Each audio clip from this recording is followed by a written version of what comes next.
Podemos ler, amém? Malaquias 2, do 10 ao 16. Não temos nós todos o mesmo Pai? Não nos criou o mesmo Deus? Por que seremos desleais uns para com os outros, profanando a aliança de nossos pais? Judá tem sido desleal, e abominação se tem cometido em Israel e em Jerusalém, porque Judá profanou o santuário do Senhor, o qual ele ama, e se casou com a adoradora de Deus estranho. O Senhor eliminará das tendas de Jacó o homem que fizer tal, seja quem for, e o que apresenta ofertas ao Senhor dos Exércitos. Ainda fazeis isto: cobris o altar do Senhor de lágrimas, de choro e de gemidos, de sorte que ele já não olha para a oferta, nem aceita com prazer da vossa mão. E perguntais por quê? Porque o Senhor foi testemunha da aliança entre ti e a mulher da tua mocidade, com a qual tu foste desleal, sendo ela a tua companheira e a mulher da tua aliança. Não fez o Senhor um, mesmo que havendo nele um pouco de espírito? E porque somente um ele buscava a descendência que prometera?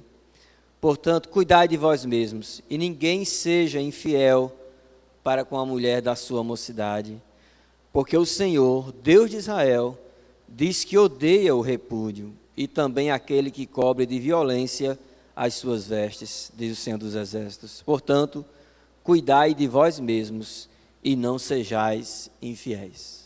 Amém. Esse texto aqui, meus irmãos, fala sobre lealdade. E lealdade é uma virtude muito preciosa. Eu admiro muito amigos leais, um casal leal, um funcionário que é leal ao seu patrão, alguém que é leal à sua nação, que ama, né, a pátria e inclusive morre por ela. É muito interessante. Quando alguém é leal, por exemplo, à sua denominação, quando alguém diz, não, olha, eu tenho tradição batista e é na igreja batista que eu quero terminar meus dias. Ah, mas se você mudar para outro lugar, se eu mudar para outro lugar, se não tiver nenhuma batista, eu vou começar uma. É uma questão de lealdade, de compromisso. Aqui, fala necessariamente de dois vínculos aqui. O vínculo entre a nação, entre os irmãos israelitas, e a aliança com a esposa. Lealdade entre a família de Deus e lealdade entre um homem e a sua mulher, a sua esposa, o marido e sua mulher. E logo no versículo 10, Deus, pela boca de Malaquias, ele faz uma questão retórica, daquela pergunta retórica é aquela pergunta que você já sabe a resposta. Quando ele pergunta assim, não temos nós todos o mesmo Pai? Qual é a resposta? Sim. Todos eles eram filhos de Deus, do Deus de Israel, faziam parte da família do Deus que é Pai do povo de Israel. E não apenas isso, mas também um Deus que os criou. Ele diz, não nos criou o mesmo Deus? Nós somos da família de Deus, nós somos criaturas do mesmo Deus, nós temos a mesma origem. Então ele faz outra pergunta em cima dessas duas. Se somos da mesma família do Pai, se somos da mesma fonte de criação que é Deus, por que nós seremos desleais uns para com os outros, profanando a aliança de nossos pais? Porque ele coloca aqui Deus como a razão da lealdade e do compromisso entre a nação e vamos aplicar entre nós hoje como igreja do Senhor. Então, cada crente, ele deve ser leal ao outro crente, especialmente quando nós somos parte de uma mesma congregação. E o que significa ser leal? Ser leal significa tratar com a verdade, ser leal significa suprir as necessidades, ser leal significa não ignorar um pecado cometido, perdoá-lo, mas procurar corrigi-lo. Então, lealdade tem a ver com esse compromisso de ver o outro melhor, de ver o outro seguro, de ver o outro em paz, ver o outro crescendo espiritualmente. E a responsabilidade como corpo do Senhor, de cada membro da igreja, é que o outro membro cresça. A Bíblia compara a igreja a um corpo e cada membro tem uma função e todos os membros trabalham para que o corpo tenha saúde, para que o corpo cresça, como diz o apóstolo Paulo, pela justa cooperação de cada parte. Então, cada um de nós somos responsáveis uns pelos outros, porque somos parte da família de Deus. E como responsáveis uns pelos outros, nós devemos ter essa lealdade uns pelos outros. Nós devemos nos sentir assim, se alguém está sofrendo, como Jesus disse, então eu estou sofrendo também. Se alguém está alegre, contou uma bênção, isso também alegra o meu coração. Por quê? Porque ele é membro de minha família, faz parte do mesmo povo, nós temos o mesmo Pai, nós temos o mesmo Criador, nós temos o mesmo Senhor, nós temos o mesmo Salvador, e precisamos chorar com os que choram, se alegrar com os que se alegram. E isso tudo a ver, meus irmãos, isso tem tudo a ver com lealdade. Lealdade entre um povo, entre uma família, entre um grupo de irmãos. No versículo 11, Deus fala pela boca de Malaquias sobre a lealdade a ele. Ele diz assim: Judá tem sido desleal. E não somente isso, Judá tem sido abominação. Ele tem cometido abominação em Israel e em Jerusalém. Ou seja, Judá, esse povo tem praticado, tem procedido de uma maneira que Deus tem sentido nojo, porque a abominação é isso. Se você for no dicionário procurar o que significa abominação, aí você vai encontrar as palavras assim: ojeriza, nojo, desprezo. E o que foi que aconteceu para que o povo de Israel, o povo de Judá, se tornasse abominação? Aliás, que tipo de abominação Judá, Israel, Jerusalém tinham cometido? Aí ele disse: porque Judá profanou o santuário do Senhor, o qual ele ama, e se casou com a adoradora de Deus estranho. Porque o profeta dá a entender que, a partir do momento que um membro do povo de Israel, de Judá, se casou com uma mulher pagã, e essa mulher pagã, inclusive, adorava o Deus estranho dela, no templo onde era exclusivo para o Senhor, é abominação. É como se um crente tivesse relacionamento com uma budista e colocasse aqui a estátua de Buda ao lado do púlpito. Por que colocou a estátua ao lado do púlpito aqui? Não, porque tem algumas mulheres aqui que são casadas com os crentes. Não, isso é abominação. A adoração exclusiva só pertence a Deus. Deus não divide a glória dele com ninguém mesmo. Imagine com deuses fabricados pelas mãos humanas. Então, é muito sério isso, essa questão de você se relacionar com alguém que não acredita no mesmo Deus que você. É muito estranho. Como um evangélico vai se relacionar com alguém que tem uma religião que é totalmente contrária, digamos assim, ao que ele acredita? É muito estranho. Não, pastor, estou namorando com uma menina ali, ela é da renovação carismática, então ela vem para o culto um dia e eu vou para a missa o outro. Não pode, não está errado. Se lá existe a prática de idolatria, você vai se conjugar, você vai aprovar esse tipo de prática indo até lá? Não. Não, eu estou namorando com uma espírita e fui lá na mesa branca, achei legal. Achei legal? Não, você tem que se converter então. Então, são diferentes, são mundos diferentes, são mentes diferentes.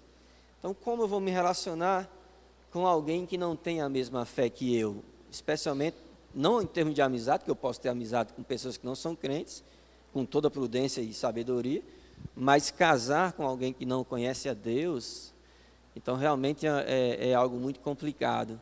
E desde o início da história, não faltam exemplos de casos de pessoas que se relacionaram com pessoas pagãs, em termos maritais, e trouxeram consequências. Aqui, qual foi a consequência do povo de Judá se relacionar com os pagãos circunvizinhos? A abominação. Ou seja, Deus disse, eu rejeito a adoração de vocês. Por quê? Porque vocês estão se misturando, não só com gente que não acredita no mesmo Deus, mas estão adorando aos mesmos deuses. É tanto que no final ele diz assim, né, que profanou o santuário do Senhor, o qual ele ama, e se casou com a adoradora de Deus estranho. O Senhor, olha a ação de Deus aqui no versículo 12.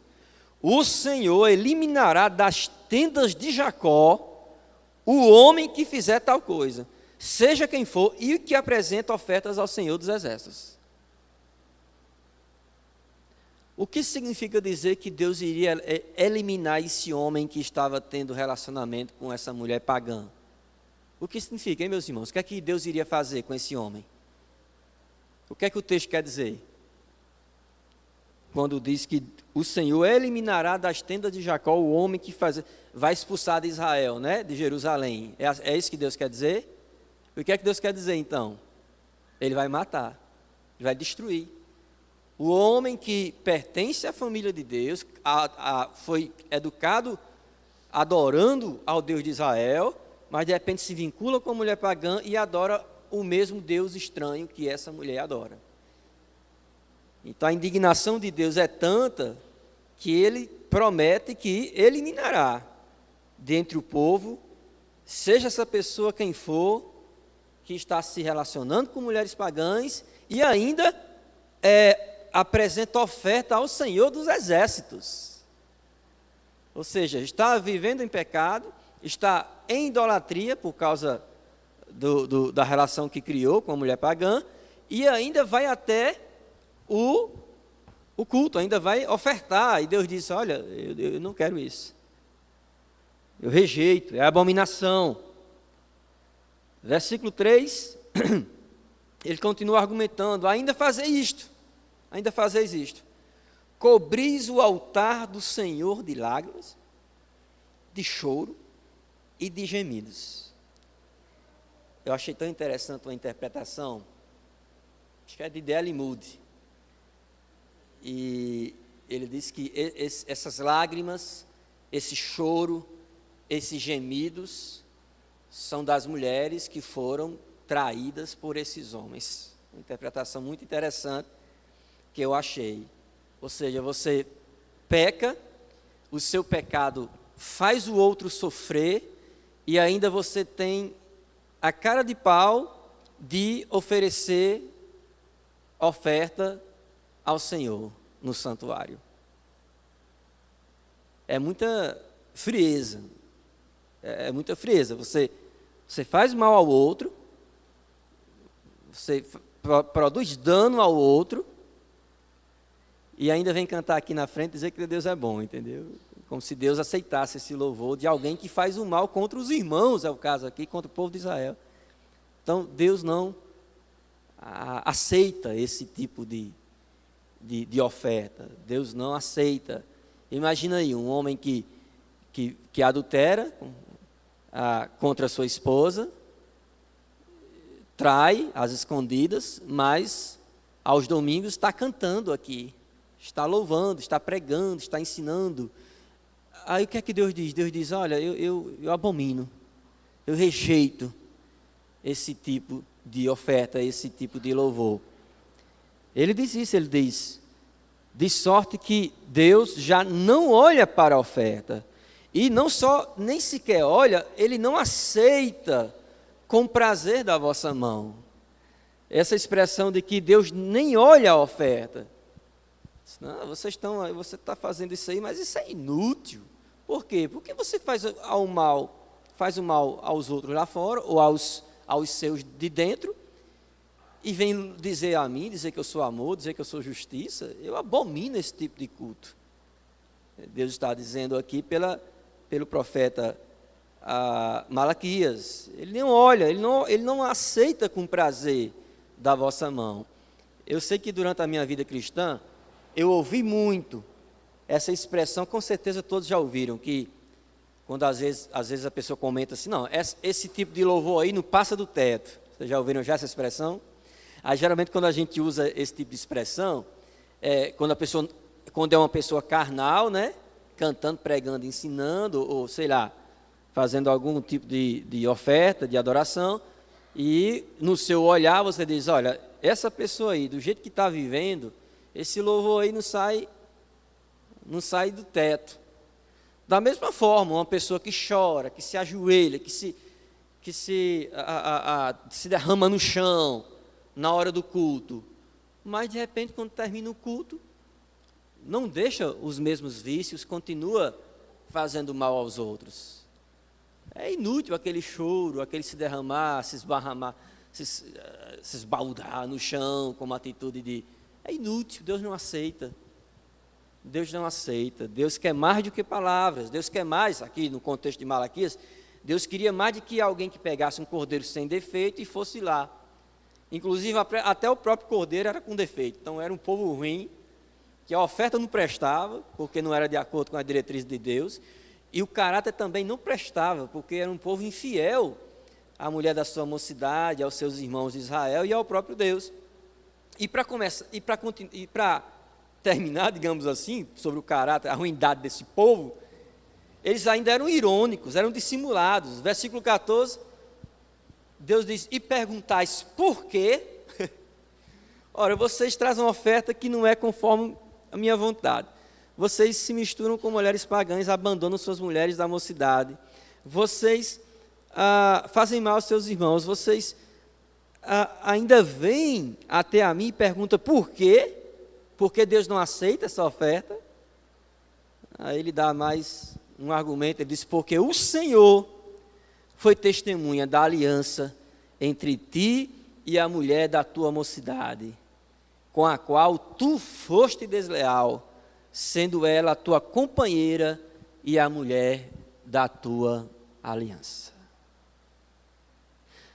Se eu fosse classificar o grau de pecado, porque quer queira ou quer não, a gente acaba classificando. Para Deus todo pecado é igual, mas para a gente é diferente. A pessoa entre mentir e assassinar uma pessoa. Aí no nosso julgar, claro que assassinar é maior do que uma mentira. Sentir inveja ou matar uma pessoa, colocar aqui novamente. Aí claro que a gente julga, não, matar uma pessoa não é um pecado maior. Mas se eu fosse classificar assim, um grau de pecado, eu consideraria o adultério como um dos maiores pecados assim, que um homem possa cometer. Especialmente naquelas situações que o tempo passou, aí a mulher teve um filho, 2 filhos, enfim, tem seus filhos, aí naturalmente ela vai perder a juventude que tinha, né? Porque os filhos sugaram, literalmente sugaram suas energias, seu corpo. Aí o homem está trabalhando, está estudando, e a mulher em casa, fazendo as tarefas domésticas, cuidando dos meninos, dando assistência emocional, sexual. Aí, de repente, o sujeito a mulher se desgastou, porque cuidou dos filhos, cuidou da casa, deu todo o suporte para a pessoa crescer profissionalmente. Aí o indivíduo vai e troca essa mulher, com toda essa história de trabalho em favor dele, por uma jovem, por uma aventura sexual. Aí eu fico pensando, meu Deus, como... Isso é um pecado.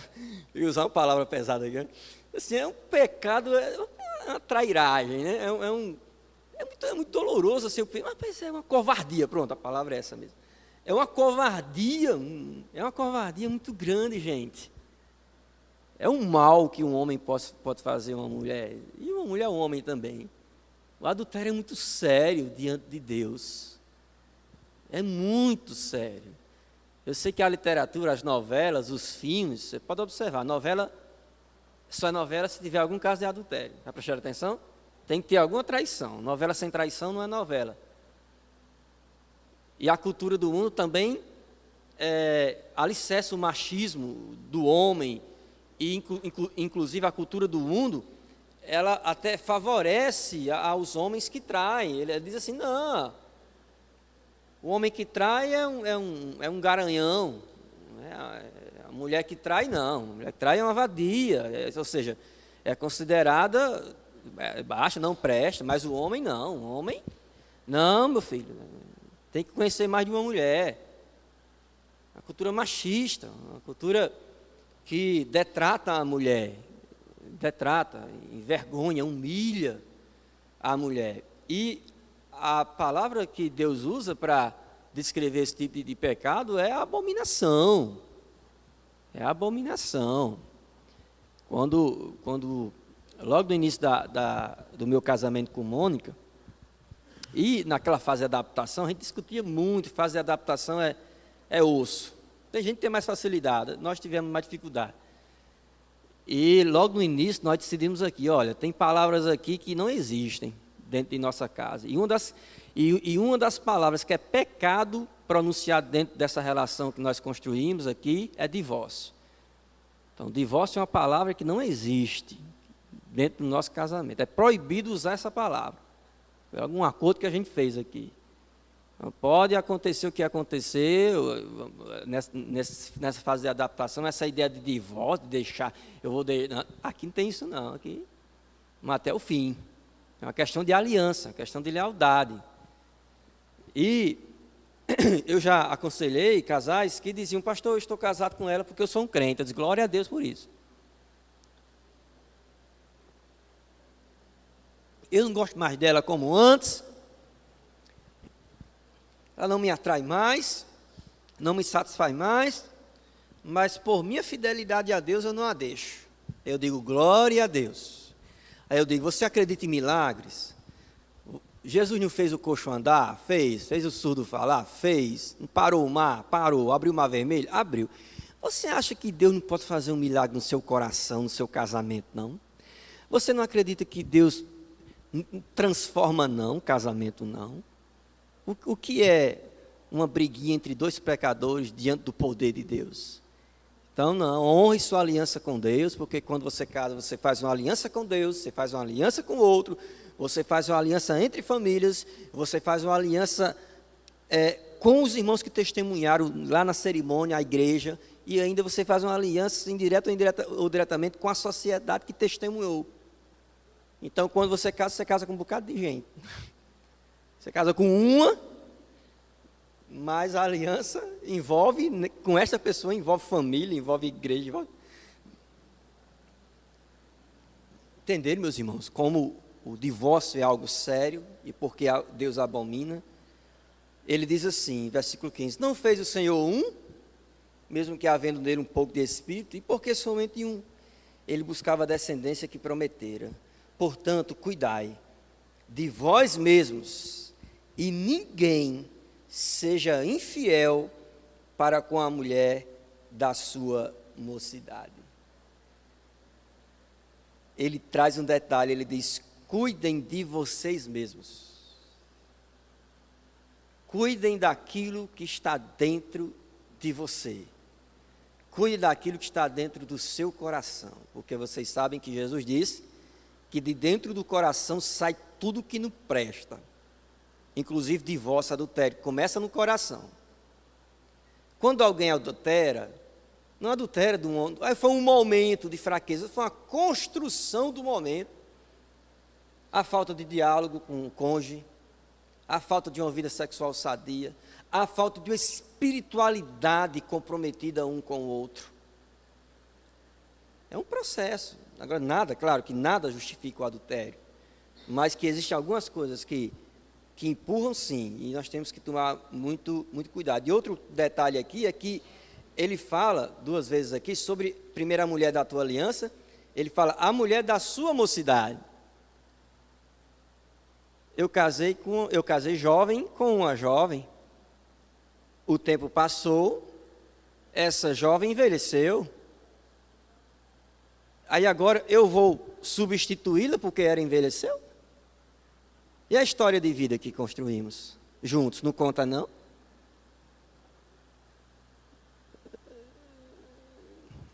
eu acho interessante que quando eu estou em Alexandria, aí eu vejo lá, meu velho e minha velha, 76, 70, vai fazer 78 agora, e ela 65 aí. Carregou ela era uma menina, no dia que fez 15 anos casou. Ele carregou num bug, um jipe, botou e carregou com uns panos, igual aqueles panos que botava. Ela quis ir, amava o velho. Aí vejo ali os dois. Aí eu digo assim, namorando, hein? Aí ela disse, não, meu filho, faz tempo que a gente deixou de fazer isso. Aqui é só a presença se basta agora. Aí eu achei interessante. Só a presença se basta. Já pensou? Que ideia interessante. Só a presença se basta. Como assim não? Só saber que ele está do meu lado. Mesmo que não faça mais nada. Mas está do meu lado. Está perto de mim. Tá bom. Está perto de mim. E o interessante é que, na minha experiência lá com meus pais, eu vejo eles mais próximos, depois de todo esse tempo de casados, quer dizer, vai fazer 50 anos, vai fazer no final desse ano. Vamos fazer até uma festa lá em Alexandria, comemorando esses 50, se Deus quiser. E depois de 50 anos de casados, aí, pelo menos a minha impressão é que eles se gostam mais. Assim, porque eu vejo um carinho entre eles hoje que eu não via quando eu era menino. E eu disse, que coisa interessante. Passou o tempo e... Porque quando alguém casa, meus irmãos, é fundamentado apenas no prazer sexual e não no caráter do outro, e também, né, no caráter do outro, porque eu caso pela atração física, é claro, Deus nos fez assim, heterossexuais, é o que Deus espera que sejamos, ter atração pelo sexo oposto, mas não é só a beleza, não é só a estética que deve me atrair. Se for somente a estética, tem prazo de validade esse casamento. Por quê? Porque o corpo murcha, desescama. O corpo desescama. Cada dia tem escamas de sua pele no ar. Essa poeira que você vê, inclusive, tem muito de suas escamas aí. Mas o fato é o seguinte, passou. Então, no final das contas, o que fica é o caráter. No final das contas, o que fica não é o prazer sexual. No final das contas, o que fica, o que segura o casamento é o caráter. É a conversa, é a companhia, é o olhar nos olhos, é poder confiar no outro, é poder se abrir com o outro. Saber que se eu sofrer, ele vai estar do meu lado. O que fica é o caráter. Eu digo isso, eu estou destacando essa questão física, porque quando você pensa em adultério e em divórcio, geralmente adultério e a divórcio, a causa primordial, o que começa, o que está relacionado, a bomba, é a questão sexual. É o primeiro motivo que as pessoas argumentam o porquê se separaram. Aí o segundo motivo é crise financeira, e assim tem outros motivos que dá para fazer uma pesquisa e saber direitinho. Então, versículo 16... está escrito, porque o Senhor, Deus de Israel, diz que odeia o repúdio, o divórcio. E odeia também aquele que cobre de violência as suas vestes, diz o Senhor dos Exércitos. Portanto, cuidai de vós mesmos e não sejais infiéis. Amém? Cuidem de vocês mesmos, dos pensamentos, do olhar. Hoje é fácil, né, pecar nessa área sexual. Antigamente, aí a pessoa ia para um prostíbulo, né? Não está satisfeito com o esposo, com a esposa, ia para um prostíbulo, às escondidas. Hoje, às vezes, o prostíbulo é dentro de casa, na internet, pornografia. Então, é interessante como o mundo, ele tem, como diz a palavra, né, ele tem multiplicado a iniquidade. Os homens têm sido inventores de males. Eu estava vendo uma reportagem no G1, sex boats, que eram um robô por sexo. Fizeram um robô pensando que ele satisfaça a necessidade sexual de uma pessoa. Eu disse, rapaz, que coisa louca. É um cara que tem um pensamento desse, é um pervertido. Ele com certeza não teme a Deus, um homem desse. Não consegue ver a preciosidade do que Deus criou para estar banalizando. Então, cuidai de vós mesmos e não sejam infiéis. Nem aos seus irmãos em Cristo, nem à sua esposa e principalmente, nunca seja infiel ao nosso Deus. Amém? Vamos orar?